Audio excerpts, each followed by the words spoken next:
আমাদের লড়াই মুসলিমদের সাথে নয়, আমাদের লড়াই রোহিঙ্গা মুসলমান, আমাদের লড়াই যে সমস্ত জেল খাটা এই জাহাঙ্গীর বাহিনী, এদের বিরুদ্ধে আমাদের লড়াই। তৃণমূলের অপশাসনের অবসান কিভাবে বলবে, কি দেখছে?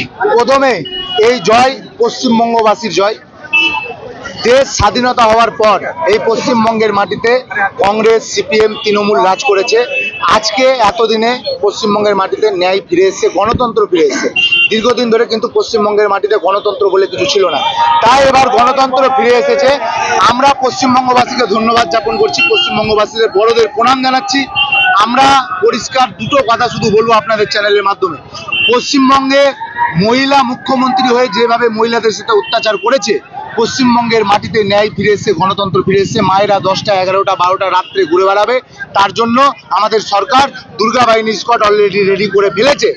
আমরা পশ্চিমবঙ্গে যে সমস্ত দালাল চটিচাটারা ভয় দেখাচ্ছিল বিজেপি আসলে মুসলমানদের দেশ থেকে ভাগিয়ে দেওয়া হবে, রাজ্য থেকে ভাগিয়ে দেওয়া হবে, আমরা পরিষ্কার আপনাদের চ্যানেলের মাধ্যমে মুসলিম সমাজের ভাই বন্ধুদেরকে বলতে চাই, আপনাদের কোনো ভয়ের ব্যাপার নেই। আপনাদের নিরাপত্তা পশ্চিমবঙ্গ সরকার দিবে, প্রশাসন দিবে।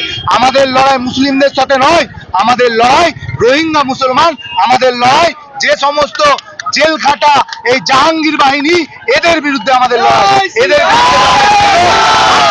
ভবিষ্যতেও থাকবে। পশ্চিমবঙ্গে গণতন্ত্র জয় হয়েছে, পশ্চিমবঙ্গে আমরা ভাতা নয় চাকরি চাই।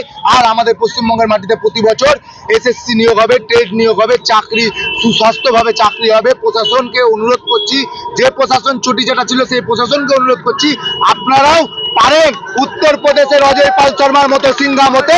সেই সুযোগ ভারতীয় জনতা যুব মোর্চার জেলা সাধারণ সম্পাদক।